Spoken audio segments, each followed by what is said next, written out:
Są miejsca, do których wracasz przekonany, że już sporo o nich wiesz. Naprawdę, teraz czuję się jak na takim pustkowiu. Odwiedziłeś najważniejsze atrakcje, przejechałeś najbardziej znane drogi i wydaje ci się, że niewiele może cię jeszcze zaskoczyć. Tak właśnie było z Bałkanami.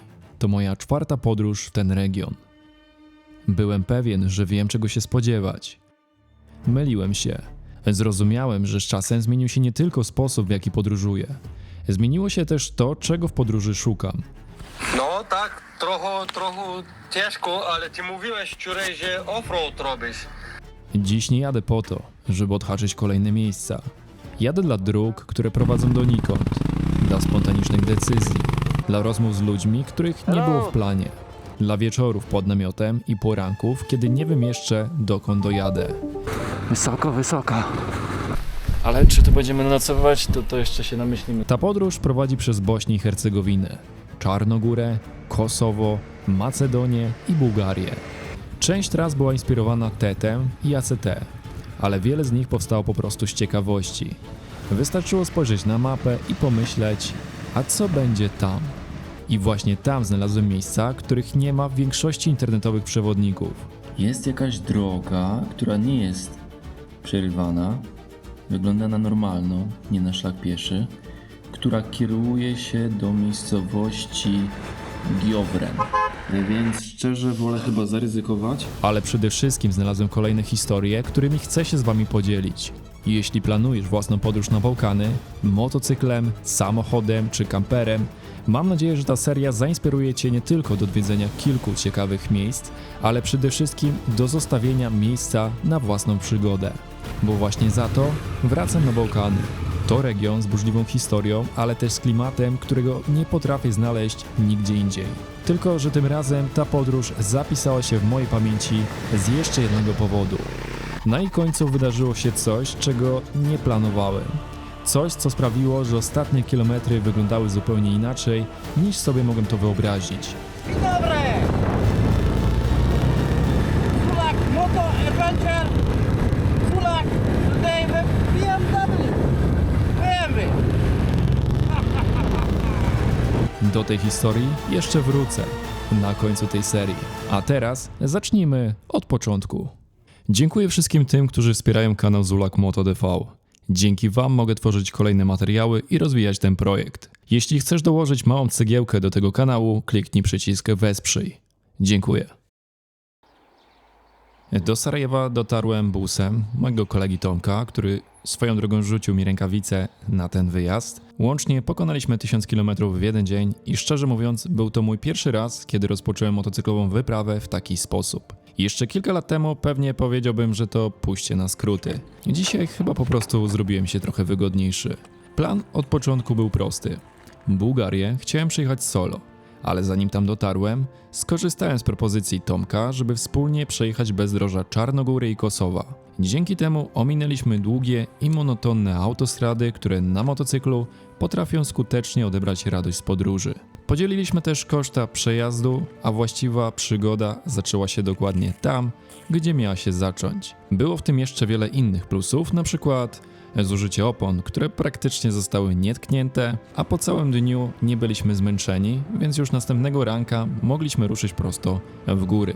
Dobra, drodzy widzowie, zaczynamy przygodę. Nie mam pobranej ścieżki. Nie, powinienem mieć pobraną ścieżkę. Prowadzisz? Trzeba poprawić jeszcze lustereczka. Elegancko. I możemy opuszczać Sarajewo. Bośnia i Hercegowina, Sarajewo. 23 czerwca wyruszamy ku przygodzie. Jedzie ze mną Tomek. Nie jest to ten Tomek, którego większość z was mogła poznać kilka lat temu na tym kanale, gdzie wspólnie zaczynaliśmy wojaże nasze podróżnicze. Jest to Tomek z Barda. No i co, wspólnie zgadaliśmy się na to, żeby przeżyć tą wspólnie przygodę na odcinku Bośnia i Hercegowina i tu rozmawiamy o TET-cie oraz Macedonia, Montenegro, Kosowo. Takie może, nie wiem, z tydzień nam to zajmie. Potem uderzam dalej na Bułgarię, Tomek wraca ze względu na czas, a ja też jakby, moim celem generalnie była Bułgaria od początku, a to, że jestem dzisiaj z Tomkiem, to jest efekt spontaniczności i tego, że pomyślałem, że to może być fajna przygoda, jak sobie razem pojedziemy. Poza tym w dwójkę raźniej jest w terenie, jeżeli chodzi właśnie o taką jazdę, więc mi to bardzo odpowiada. Mijamy właśnie lotnisko, tutaj był nasz nocleg przy lotnisku, przy płycie lotniska. A teraz musimy się doczołgać do miejscowości Lukawica. Tutaj gdzieś się zaczyna właśnie nitka Teta. Głównie na początku to jest asfalt, ale później to się zmieni. Pogoda jest też trochę kapryśna, bo między 10, 11, a w zasadzie od 11 ma padać. Ja się trochę obawiam tych terenów ze względu na to, że one są takie górzyste, gliniaste.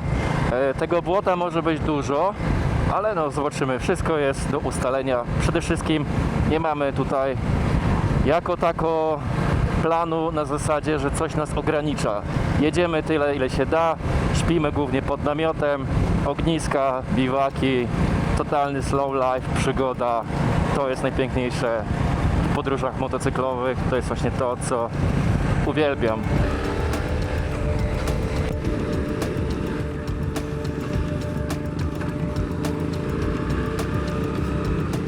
Opuszczając Sarajewo, wspinaliśmy się asfaltową drogą coraz wyżej. Z każdym kolejnym zakrętem miasto zostawało coraz bardziej w dole, aż w końcu zrobiliśmy tylko jeden postój, żeby odwrócić się za siebie. To było ostatnie spojrzenie na panoramę stolicy Bośni i Hercegowiny.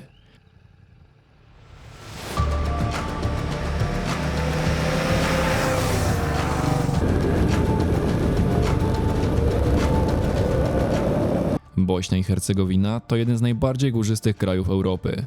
Góry dynarskie pokrywają około 80-90% powierzchni kraju. Dlatego niemal w każdym kierunku, prędzej czy później, trafimy w góry. Z Sarajewa skierowaliśmy się na fragment bośniackiego Trans-Euro Trail. Choć był to stosunkowo krótki odcinek, okazał się wyjątkowo widowiskowy. W większości prowadził szerokimi szutrowymi drogami, więc nie należał do szczególnie wymagających. I świetnie sprawdził się jako dojazd do Czarnogóry.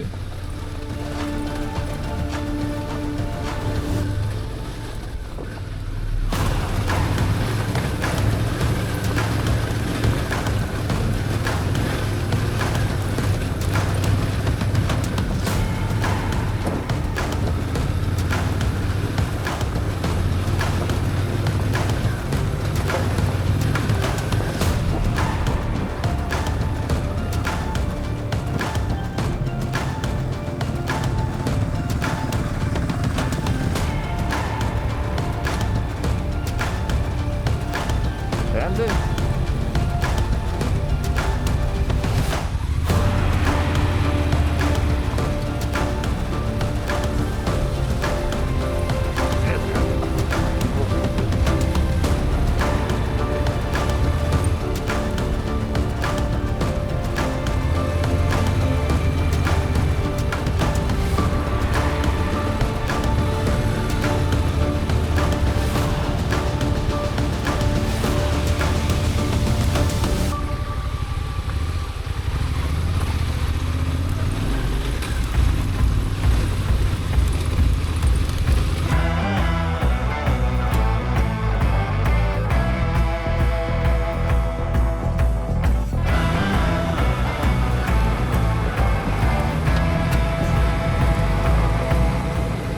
Ścieżka Trans-Euro Trail poprowadziła nas przez okolice Jachoriny, miejsca doskonale znanego miłośnikom sportów zimowych. To właśnie tutaj, wraz z pobliskimi górami wokół Sarajewa, rozgrywano część konkurencji podczas zimowych Igrzysk Olimpijskich w 1984 roku. Do dziś można znaleźć pozostałości dawnej infrastruktury olimpijskiej, przypominające o jednym z najważniejszych wydarzeń w historii byłej Jugosławii. Dziś Jachorina wygląda zupełnie inaczej. To największy ośrodek narciarski w Bośni i Hercegowinie i jeden z najważniejszych na całych Bałkanach.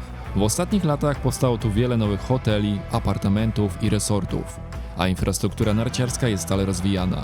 Choć zimą miejsce tętni życiem za sprawą narciarzy i snowboardzistów, latem pokazuje zupełnie inne oblicze, bardziej spokojne.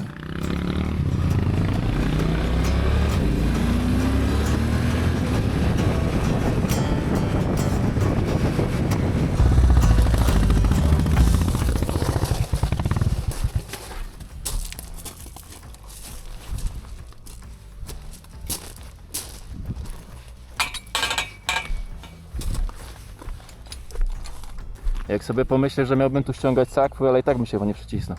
No. A to nie wejdzie jedno w drugie? Ale to jest chyba zbyt zaspawane. Znaczy jakieś takie... Pierwsza przeszkoda na trasie, szlaban. Jest jakiś numer, aby zadzwonić tam, ale w sumie Tomek wpadł na pomysł, że możemy to ominąć tą ścieżką. No i to robimy. Po co dzwonić i czekać? Nie wiadomo na nic, na co.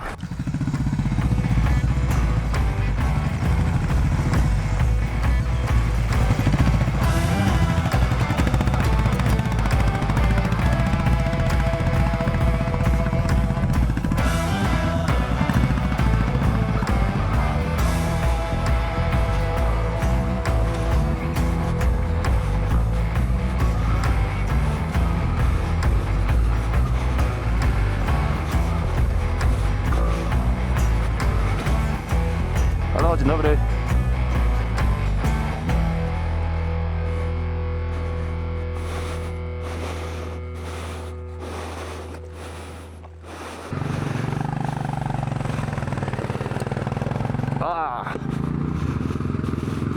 Muszę uważać, bo on jak odbija gazem, to te jego kostki wyrzucają kamienie prosto we mnie.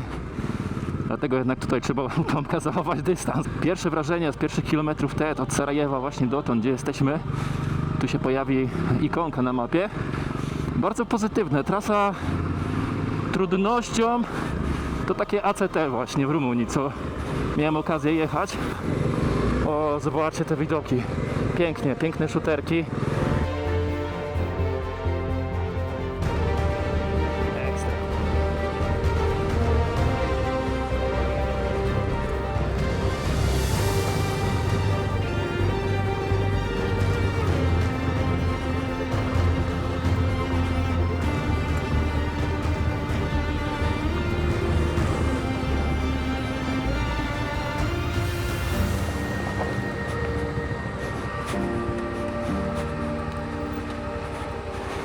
Słoneczka brakuje. Ty się tak patrz, jak zjeżdżasz, czy tu nie ma, uwaga, miny. To by było. Madzia BR 650. A z przodu też cię nie świeci. A pochowałem to. Aha. Jakie te, rasowe. Jest, kurde.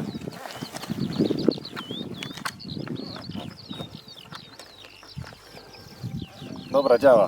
Technologia z Najważniejsze, że tutaj masz spryskiwacz do lamp, w razie czego. Tak.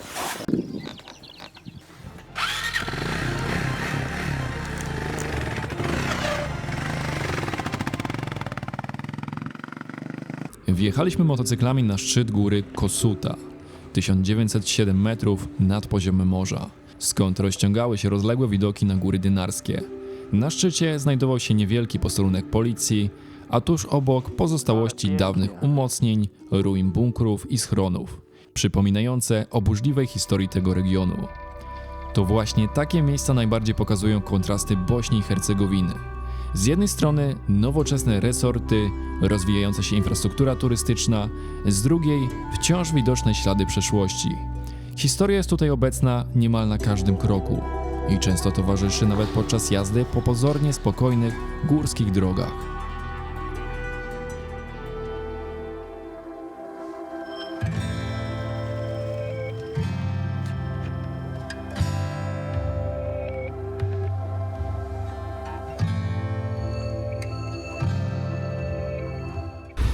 Tam do góry?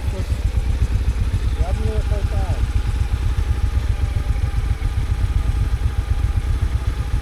Może być fajnie. Dobra. Ale z tego drona widziałem, że to taka ślepa uliczka. Na pewno? Bo to pokazuje, że wierzchołkiem góry byśmy jechali. No to przecież nie.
Mała przerwa na trasie, aby odpocząć i nabrać sił.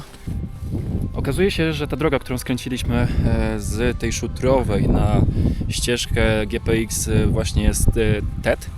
Prowadzi nas taką drogą przez łąki, ale ona jest błotnista, z kamykami. Opony się od razu zaklejają. Zobaczcie, moje Dunlapy to już są sliki. Trakcji w ogóle nie mam, więc muszę jechać powoli.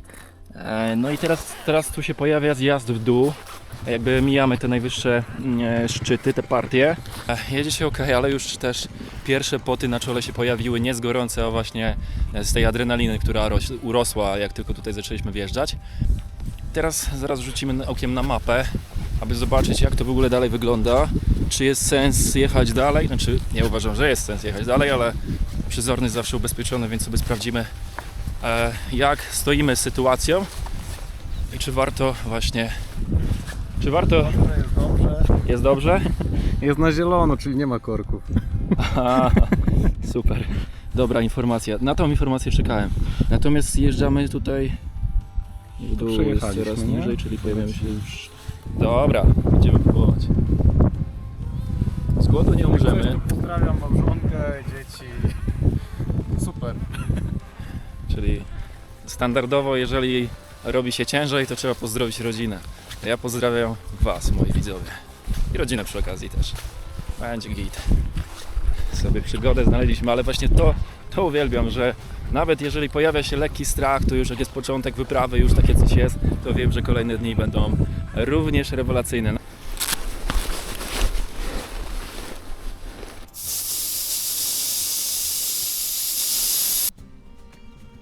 No, tam było dusza. Z boku już spoglądała na ten zjazd. Mam to na szczęście za sobą. Oby było ok. No a tutaj już będziemy mieli chwilę odpoczynku. Tak czy siak jest fantastycznie.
Stamtąd zjechaliśmy, zostało nam 350 metrów do skrzyżowania na dole, więc już, jak to Tomek powiedział, jedno okrążenie na bieżni.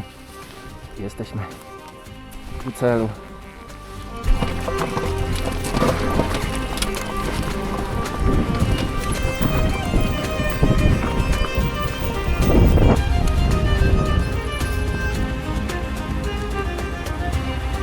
Jadę do budki.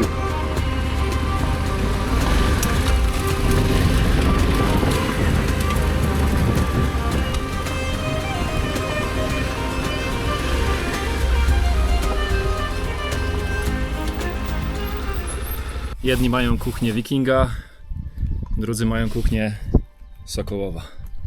Przerwa w trasie. Tomek serwuje szynkę drobyjową, konserwową. Mówisz, że dobra? Tak zwana puszka na kontrakcie wojskowym. Do tej pory, poza drogą do Lukomiru, praktycznie nie zapuszczałem się w bośniackie bezdroża. Zwykle trzymałem się asfaltowych tras, dlatego ten odcinek był dla mnie miłym odkryciem i pokazał zupełnie inne oblicze Bośni i Hercegowiny. Jeśli planujecie podobną trasę, pamiętajcie o jednej bardzo ważnej kwestii. W niektórych rejonach kraju wciąż znajdują się niewybuchy i pola minowe pozostałe po wojnie z lat 90. Z tego powodu nigdy nie należy zjeżdżać z wyznaczonych dróg i szlaków, ani wchodzić na nieoznaczone tereny, nawet jeśli wyglądają na bezpieczne. Warto również zwracać uwagę na znaki ostrzegawcze. Niestety nadal można je spotkać w wielu miejscach. Poza tym Bośnia i Hercegowina to świetny kierunek dla motocyklistów. Puste drogi, spektakularne górskie krajobrazy i ogromna różnorodność tras sprawiają, że coraz więcej osób wybiera ten kraj na swoją motocyklową wyprawę. Dodatkowo w wielu miejscach wciąż widoczne są ślady wojny z lat 90. Zniszczone budynki, opuszczone wsie czy liczne pomniki. To trudna i tragiczna część historii tego kraju, ale jednocześnie coś, co pozwala lepiej zrozumieć Bośnię i Hercegowinę oraz jej mieszkańców.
Takie pierwsze spostrzeżenia właśnie przy jeździe tym Suzuki jest na pewno ten niski zakres obrotów, charakterystyczny dla silników V, natomiast tutaj nie mamy silnika V, ale ta charakterystyka jest bardzo zbliżona i tutaj jest o tyle to fajne, że można sobie właśnie pyrkać na tej dwójeczce, trójeczce pod górkę czy w jakimś takim terenie. Dodając lekko gazu, ten motocykl jedzie, on się nie dławi, nie trzeba redukować biegów, po prostu płynie i to jest fajne, bo nie trzeba nim w terenie tak zapierdzielać. Można jechać spokojnie, nie trzeba go wysoko kręcić i dzięki temu w zasadzie jedzie się lepiej.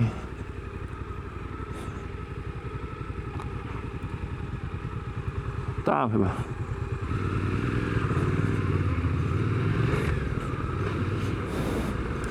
Sobie wstanę. Będzie lepiej. Właśnie tak myślałem, że będziemy jechać wzdłuż rzeki. Tylko nie wiedziałem, kiedy to się zacznie. No już się zaczęło właśnie. Rzeka piękna, taka jasna, górska. Ale wraz z rzeką pojawia się też błoto.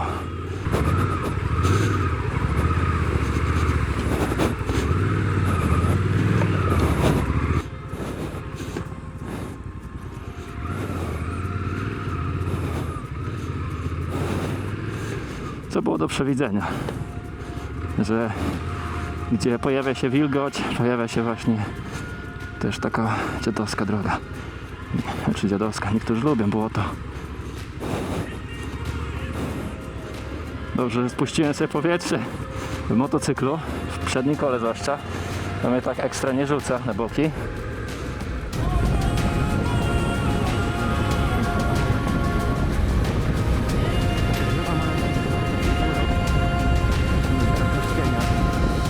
Droga taka jak na ten kanion Okawce, gdzie mnie kiedyś tam gruzji powaliło.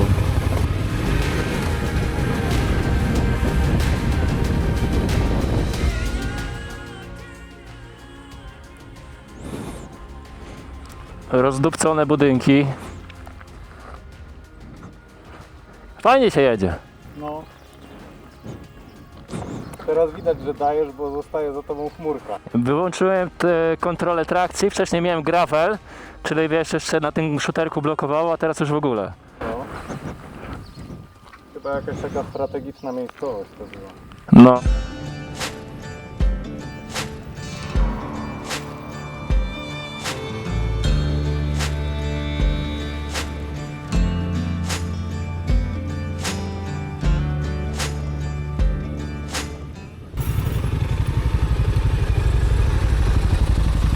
Robimy krótką pauzę gdzieś? No. Robimy gdzieś pauzę taką chwilową? Można. Tak, żeby mniej więcej sobie plan wymyślić dalej. Powiem tak. Jak zaczniemy jechać już na tą granicę, to po drodze tam są takie biwaki i stoliki nad rzeką z Dobra. trawników. Dobra, Można znaleźć coś takiego półdzikiego i się glebnąć, nie? dobra. No. Mały przystanek na trasie z ważnego dla wszystkich powodu.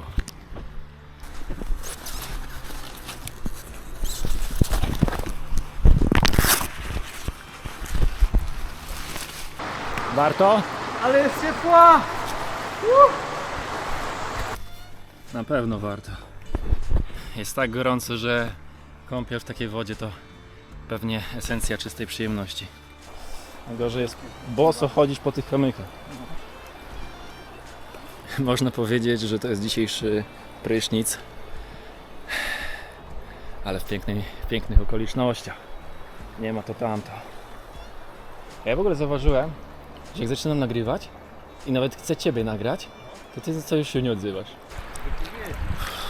Wcale nie psujesz, jest picobello.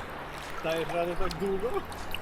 No właśnie, nie, tak jak się siedzi ok, ale jak ramiona zamaczam, to jest zimno.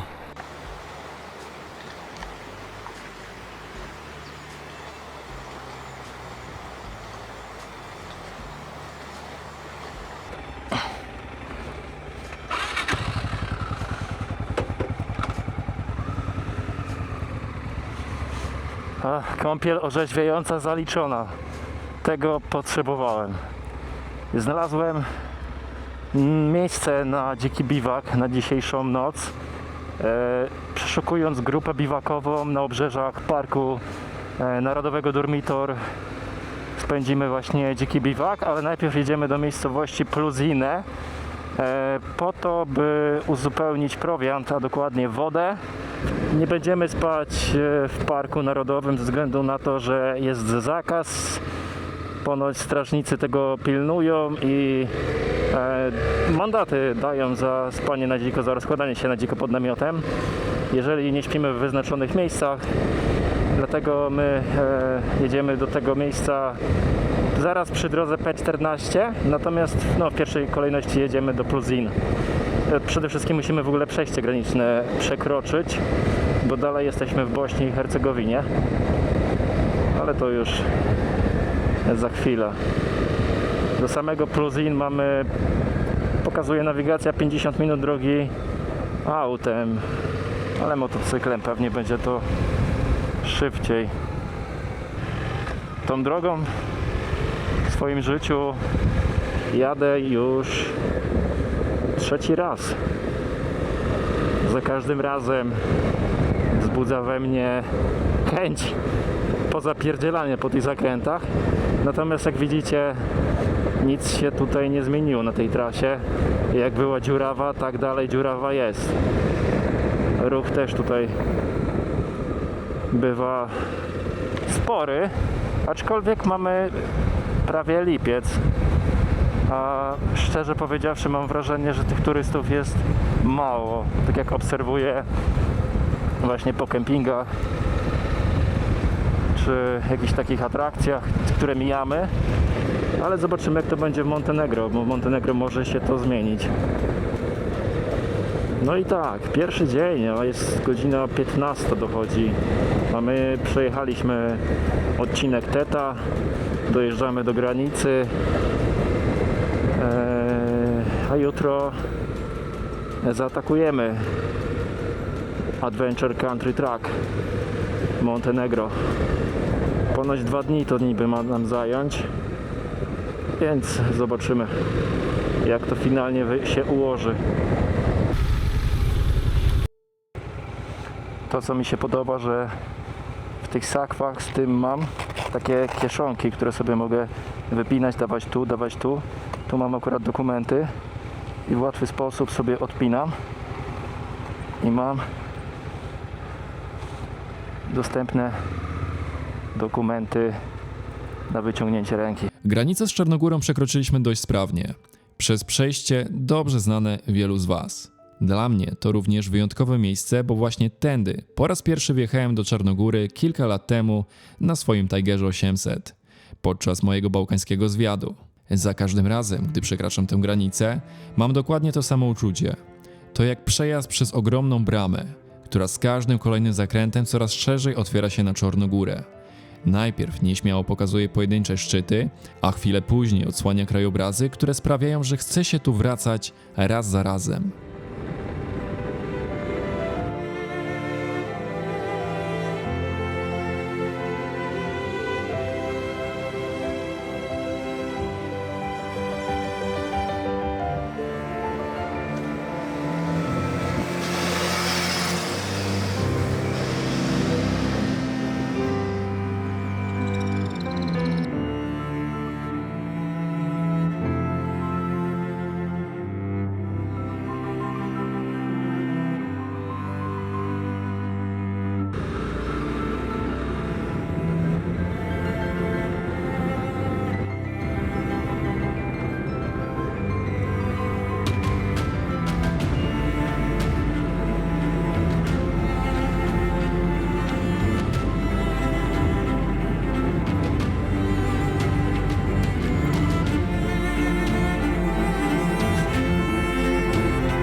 Naszym pierwszym przystankiem po czarnogórskiej stronie była miejscowość Pluzine. To niewielkie miasteczko położone nad jeziorem Piwskim, które dla wielu podróżników jest ostatnim miejscem na uzupełnienie paliwa, jedzenia i wody przed wjazdem w bardziej odludne rejony kraju.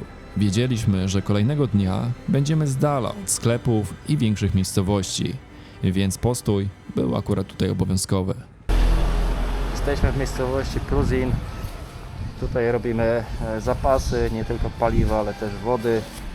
Zostawiłem kiełbasę w lodówce w Sarajewie, więc bardzo żałuję, bo to była nie śląska, a krakowska. Bardzo dobra swoją drogą. Ostatnio zajadałem się nią. Także nie będzie kiełbaski z ogniska, ale będzie co innego. O, i... ale mogą być. Tankujemy tu motocykle.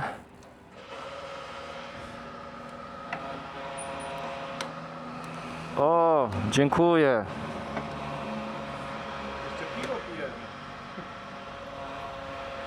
Już podobają mi się te sakwy Enduristana ze względu na to, że nie dość, że są w miarę pojemne, mimo że mają mało litrów, bo dwie sakwy boczne mają po 17,5, do tego centralna ma 30 litrów, to jednak fajnie to idzie rozwiązać, jeżeli chodzi o pakowność.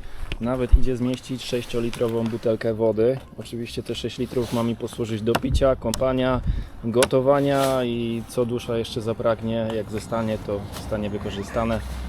Tutaj mam na przykład apteczkę swoją, którą zabrałem w takim woreczku właśnie wodoodpornym. Jeździ ze mną właśnie zawsze tutaj z tyłu, ale chwilowo dałem właśnie sobie tą butelkę.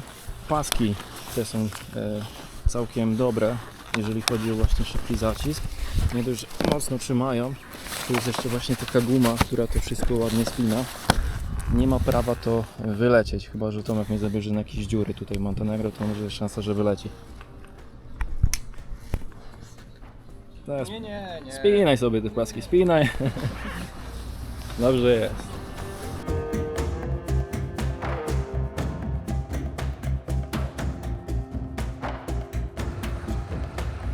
O, teraz moment. Yeah.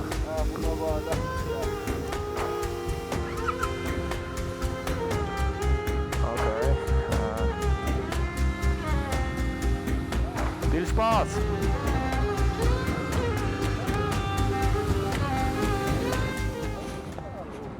Co? A zobacz tam, jaki widok, no je. W ogóle jak to wygląda tam, jak spojrzysz. Tutaj taka dolina, skarpa w dół, a tutaj tak naprawdę... W tym miejscu jestem pierwszy raz, a jestem chyba trzeci w Durmitorze. Bajka. W ogóle to tak jechać, przemierzać i tak dużo to jest okej. Ale na przykład wyobraź sobie, że zostajesz tutaj na 4 dni w tym jednym miejscu. I wszystko tak dokładnie, nie? No. To też jest opcja ciekawa. To na pewno. Złapał nas deszcz. Na szczęście, jak patrzyłem na radar pogodowy, to jest tylko taka mała chmura burzowa, która powinna za kilkadziesiąt minut przejść. Później około 20 będzie znowu deszcz. Natomiast udało nam się w miarę w porę rozłożyć namioty i teraz właśnie robię sobie porządek. Jedna z rzeczy, które ostatnio zakupiłem, to jest karimata Bundeswehry, która została mi polecona. Przyznam, że fajne to jest rozwiązanie, jeżeli chodzi o karimatę, ponieważ jak widzicie, złożona zajmuje niewiele. Mam ją pod torbą rollbagiem, tym głównym, a jak się rozłoży, to mam dodatkową izolację, a też mogę z tego korzystać jako takie siedzisko gdzieś sobie, na przykład mata, na przykład, nie wiem, żeby posiedzieć sobie na łące, na trawie. Fajna opcja i też dobrze to izoluje. Na razie sobie to rozkładam, tak żeby to jakoś wyglądało. Muszę sobie wentylację tu w namiocie poprawić, bo jest gorąco strasznie. Tu szkiełko sobie od razu ułożę, rzeczy, które muszę mieć pod ręką, bez których jak nie będę wiedział, gdzie są, nie zasnę. Czyli klucze motocyklowe, telefon. Duchota tutaj się zrobiła. Tu jest przeciwdeszczówka, klapeczki. Mieliśmy rozpalić ognisko i zrobić sobie szaszłyki. Z tego względu też kupiliśmy kurczaka, warzywa, mamy też ziemniaczki takie, żeby sobie zrobić pieczone. I tak dobiegł końca nasz pierwszy dzień podróży. Dotarliśmy do Czarnogóry i rozbiliśmy namioty na wysokości około 1250 metrów nad poziomem morza. Przed nami rozciągało się jezioro Piwskie, a w tle dominowały potężne szczyty Parku Narodowego Durmitor. Trudno było wyobrazić sobie lepsze miejsce na zakończenie tego dnia. Ale to był dopiero początek, bo w kolejnym odcinku zjedziemy z głównych dróg i ruszymy tam, gdzie kończy się asfalt, a zaczyna prawdziwa przygoda. Przed nami górskie bezdroża, opuszczone miejsca i krajobrazy, które pokazują zupełnie inne oblicze Czarnogóry, bo ten kraj to znacznie więcej niż Zatoka Kotorska, droga P14 czy kanion rzeki Tary. W górach pogoda zmienia się diametralnie. Ciężko przewidzieć niektóre zjawiska, które się pojawiają. Na radarze widzieliśmy, że gdzieś koło 20 ta burza się będzie zbliżać, natomiast na razie nad nami odpukać jest super, to znaczy, że jeszcze nie pada, ale tam kotłuje się już coś naprawdę niebezpiecznego. Jest perfekcyjny. Nawet ten brak soli już przeszkadza. Tak? No a jak? Mi to będzie przeszkadzał, ale mamy tutaj szaszłyki. Tu jest pakiet lekkostrawności. No to będziemy jutro się lekko strawić. Okaże się też, czy pojawią się jakieś problemy z motocyklami, czy te sprzęty poradzą sobie na takich bałkańskich bezdrożach.